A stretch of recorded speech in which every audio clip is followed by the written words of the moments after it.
श्री हरिवंश महात्म्य षष्ठोध्याय। हरिवंश आरंभ करने के लिए उत्तम मास, तिथि, नक्षत्र आदि का निर्देश, देव पूजन, व्यास पूजन तथा कथा समाप्ति पर दी जाने वाली दक्षिणा एवं दान आदि का उल्लेख तथा श्रवण का महात्म्य। जन्मेजय ने पूछा, मुनि श्रेष्ठ, हरिवंश का प्रारंभ कैसे करना चाहिए? उसकी पूजा का विधान किस प्रकार बताया गया है? व्यास का विसर्जन कैसे करें और किस प्रकार उत्तम फल की प्राप्ति संभव है, ये सब विस्तार पूर्वक बताइए। वैशंपायन जी कहते हैं, राजन, जिस प्रकार कथा सुनने से बंध्या स्त्री निश्चय ही संतान प्राप्त कर लेती है, वह विधि बताता हूं, सुनो। वैशाख, माघ, कार्तिक अथवा दूसरे किसी शुभ मास में, शुक्ल पक्ष में, पूर्णा अर्थात 5, 10, 15, नंदा अर्थात 1, 6, 11, भद्रा अर्थात 2, 7, 12 तथा जया 3, 8, 13 तिथियों में बृहस्पति, शुक्र, सोम तथा बुध को श्रवण हस्त, पुख्य, मूल, पुनर्वसु, धनिष्ठा, मृगशिरा, रेवती और अश्विनी नक्षत्रों में सौभाग्य आदि शुभ योगों तथा विष्टि रहित का कर्णों में वक्ता और श्रोता के चंद्रमा जब बलिष्ठ हो, उस समय पूर्वाह्न अथवा मध्याह्न काल में विद्वान पुरुष हरिवंश का कथा का आरंभ करते हैं। पहले गणेश की पूजा करनी चाहिए, तत्पश्चात कलश की, चंदन, अगर, कपूर, कुमकुम, गंध, अनुलेपन, कमल, चंपा, सुगंधित चमेली के फूल, तुलसी दल, बिलपत्र, आंवले के पत्ते, दूर्वा आदि के नूतन अंकुर, धूप, दीप, नारियल के फल आदि विविध नैवेद्य, मुख को सुवासित करने वाले तांबूल, अखंड श्वेत तंडुल, चमर, व्यंजन तथा घंटा, वाद्य आदि उपकरणों से श्रोता प्रतिदिन तब तक भगवान जी का पूजन करता रहे जब तक कि ग्रंथ समाप्त ना हो जाए। लता आदि दोषों से रहित शुभ दिन को हरिवंश पुराण वक्ता के हाथ में समर्पित करें। तदंतर प्रारंभिक पूजा आरंभ करें। कथा के आरंभ में जैसी पूजा की जाए, उसके विसर्जन में भी वैसी ही पूजा करनी चाहिए। चंदन, अगर, कपूर, रोली और गंध आदि से पूजन संपन्न करें।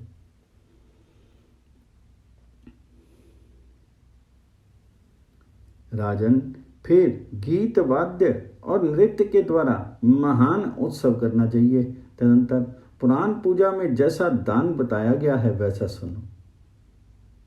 जन्मेजय, पुराण के लिए 1800 रुपये की दक्षिणा समर्पित करें। उसके अभाव में 1200 रुपये की पूजा चढ़ावें। राजेंद्र, उतना भी नहीं बन सके तो कम से कम 600 रुपये की दक्षिणा बताई गई। ये क्रमशः उत्तम, मध्यम और अधम श्रेणी का दान कहा गया है। तत्पश्चात नूतन वस्त्रों द्वारा पत्नी सहित व्यास का संपूर्ण भाव से पूजन करें। ऐसा करने से यजमान को उत्तम फल की प्राप्ति होती है। वाचक को केयूर और अंगद आदि आभूषणों तथा मुकुट आदि से अलंकृत करके उन्हें पहनने योग्य सुंदर कुंडल भी देने चाहिए। बछड़े सहित तथा गर्भवती कपिला गौ का भी दान करना चाहिए। राजन, पुरुष सिंह जन्मेजय यजमान या वाचक को अश्व आदि वाहन और दास दासी भी समर्पित करें। आसन, धूप, दीप आदि वस्तुएं, पात्र, शैया, गद्दा, रजाई आदि, तकिया, लड्डू, बटलोई, पीड़ा आदि, जलपात्र, बहुत सा अन्न, नमक तथा घी, तेल आदि सामग्री भी जो 1 वर्ष तक अंट सके वाचक की सेवा में दें। ये सारी वस्तुएं व्यास आसन पर विराजमान हुए द्विजराज वक्ता को भेंट करनी चाहिए। फिर वाचक से मनवांछित वर पाकर के यजमान उनकी परिक्रमा करे। राजेंद्र, पारना पूरी होने पर रुद्र मंत्र का जप करने वाले द्विजराज को वस्त्र आदि तथा मुद्रिकाओं से अलंकृत करके उसे नवीन कंबल और सुंदर ताम्र पात्र दे। प्रत्येक द्विज के उद्देश्य से बहुत सी दक्षिणा देनी चाहिए। तत्पश्चात अभिषेक युक्त गुरु और पुरोहित को वस्त्र आदि से विभूषित करके दक्षिणाओं से संतुष्ट करे। तदनंतर अन्य सब ब्राह्मणों को भी दक्षिणा देकर के उनका सत्कार करे। राजन, कर्म की शांति के लिए होम भी करना चाहिए। ग्रंथ के प्रत्येक श्लोक से खीर, मधु, घी, तिल और अन्न आदि से युक्त हवन सामग्री की आहुति दे, अथवा ग्रंथ में जितने श्लोक हों उनके दशांश से ही हवन करें, अथवा एकाग्रचित्त होकर के गायत्री मंत्र से हवन करें, क्योंकि वास्तव में यह उत्कृष्ट पुराण गायत्री मंत्र ही है।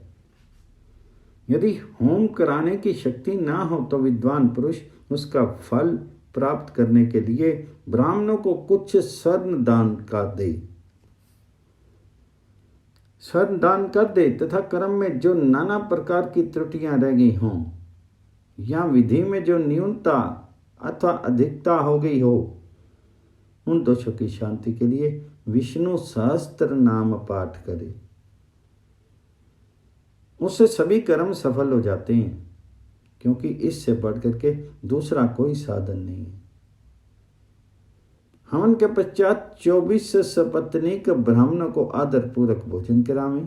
तत्पश्चात उन श्रेष्ठ ब्राह्मणों को गंध और मालाओं से अलंकृत करके सन में दक्षिणा, धान्य और रत्न आदि देकर के संतुष्ट करें। भरत श्रेष्ठ, उन ब्राह्मणों के यथावत भोजन कर लेने पर उन्हीं के निकट सपत्नीक वाचक को भी भली भांति अलंकृत करके भोजन करावें और वस्त्र तथा आभूषणों से संतुष्ट करके नमस्कार करें। ब्राह्मणों के प्रसन्न होने पर यजमान के ऊपर देवता प्रसन्न होते हैं। वाचक के संतुष्ट होने पर श्रोता को शुभ एवं सर्वोत्तम प्रीति प्राप्त होती है।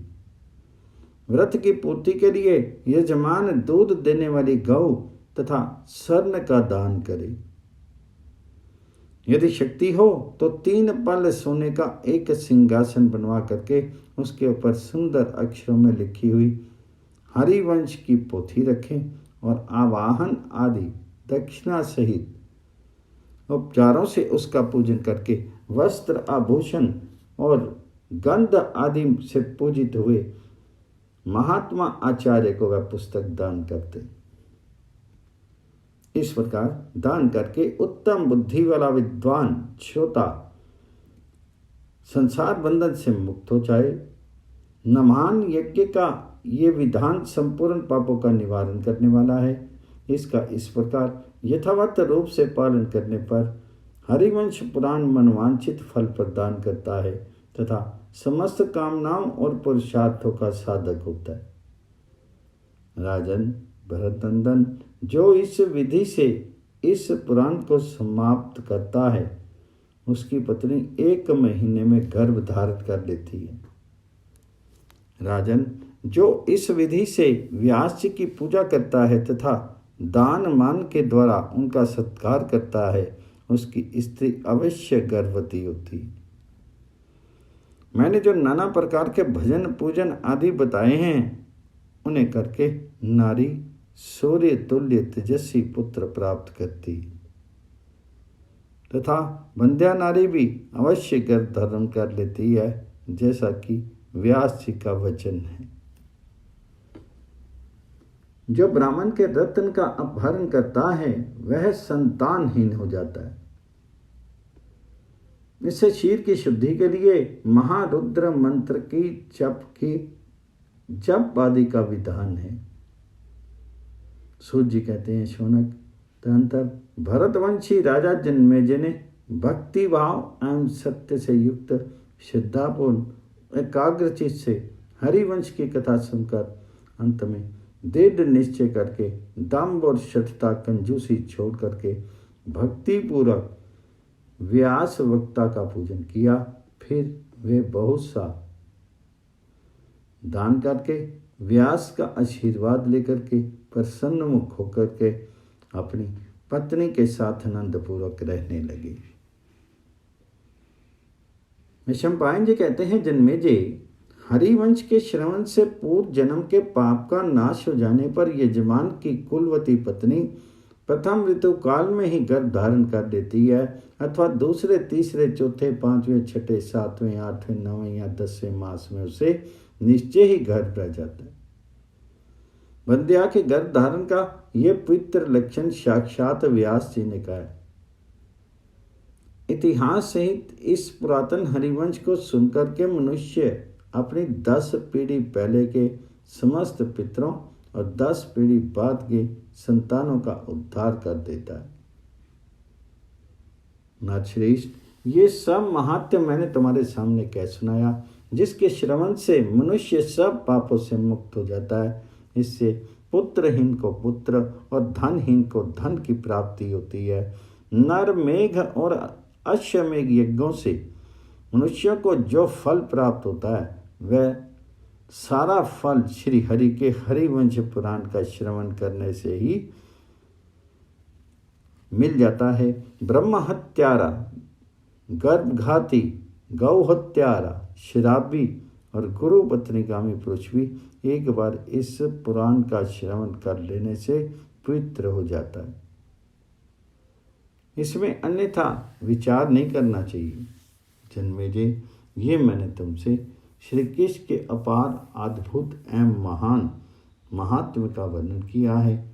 इसका श्रवण और पाठ करने वाला पुरुष तीनों लोकों में जो अत्यंत दुर्लभ हैं उस महान फल को भी शीघ्र ही प्राप्त कर लेता है। इस प्रकार श्री पद्म पुराण में हरिवंश महात्म्य के अंतर्गत श्रवण विधि के प्रसंग में दान विधि का वर्णन विषयक 6वां अध्याय पूर्ण हुआ। सविधि हरिवंश महात्म्य संपूर्ण।